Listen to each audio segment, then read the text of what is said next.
여러분들 마지막 때가 되면 모 아니면 도입니다. 그러니까 적그리스도에게 경배하느냐 안 하느냐, 모 아니면 도예요. 그게 어정쩡하면 안 된단 말이에요.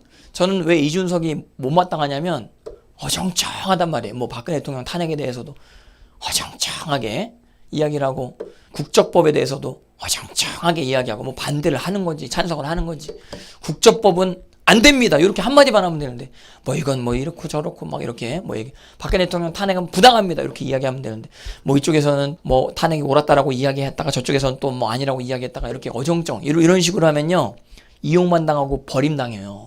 딱 보면 아셔야 돼요.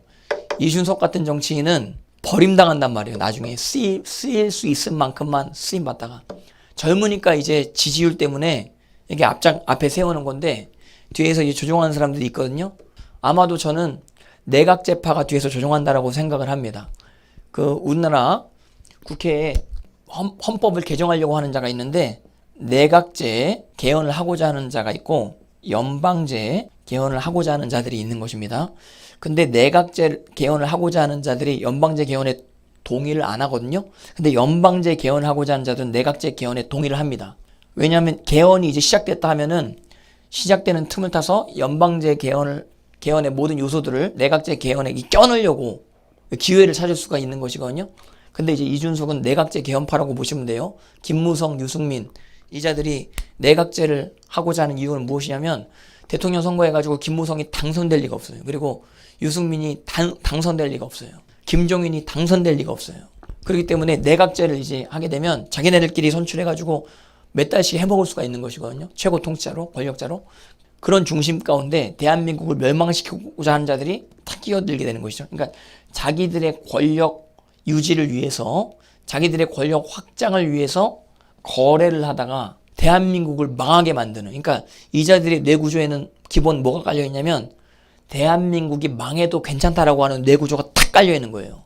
이승만 대통령에 대해서 부정하고, 김일성 회고록이 지금 나오기 직전인데도 난 답답한 게 국민의힘이 한마디도 못해. 그거에 대해서. 지금 일반 시민들이 다 외치고 다니면서 국민들이 깨어나고 있는 상황, 이 상황 가운데 국민의힘 국회의원들은 찍소리도 못해. 이준석이 세기와 더불어 김일성 회고록에 대해서 하는 얘기 들어본 적 있으세요? 찍소리도 못해요. 그러니까 이런 식으로 비겁한 정치인들은 나중에 이용만 당하다가 지지율 끌어들이는데 쓰임만 받다가 버림당하게 되는 운명이라고 여러분 딱 보시면 아셔야 되는 것입니다. 모 아니면 도식으로 이렇게 방향성을 딱 제시를 해야 되는 것이거든요. 정치인이 많은 것들을 모를지라도 방향성을 제대로 제시하면 그 나라가 잘 되어질 수 있다라고 하는 사실에 대해서, 그러니까 정주영 회장이 국졸밖에 안 되죠. 근데 방향성을 제시를 하는 거야. 야, 여기 간척지야. 여기다 공장 세워.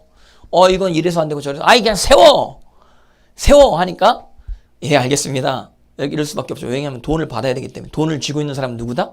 정주영 회장이다. 이래가지고.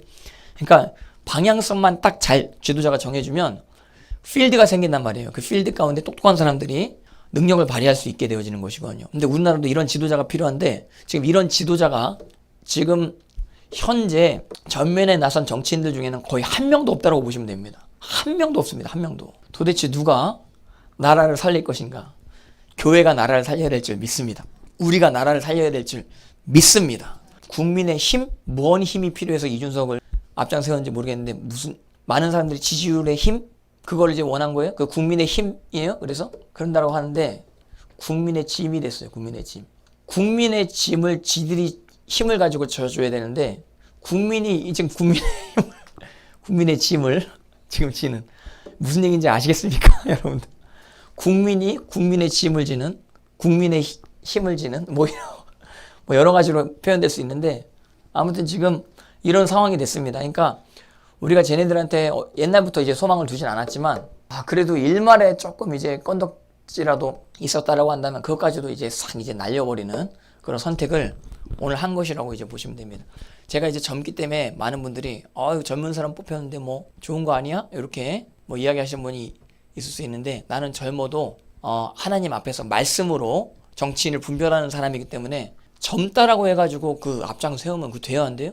부정선거에 대해서 외칠 용기도 없는 것이, 이 저변에 거대한 손이 있다라고 하는 사실을 여러분들 아셔야 되는 것이에요. 어떤 상태 가운데 아래에서부터 조종하는 그 최고 권력자가, 드러나지 않은 권력자가 있다라고 하는 사실에 대해서 문재인이 최고 권력자가 아닌 게 왜 그러냐면 밥풀이 이렇게 묻었는데 그거를 주변에서 가만히 냅둔다. 이거는 최고 권력자가 아니라고 하는 사실이 드러나게 되는 것이죠. 주변에 있는 사람들이 최고 권력자를 그렇게 하면 다 잘려나가는 거예요. 근데 지금 완전히 레임덕이 왔다라고 보시면 됩니다. 문재인이 이제 끝납니다.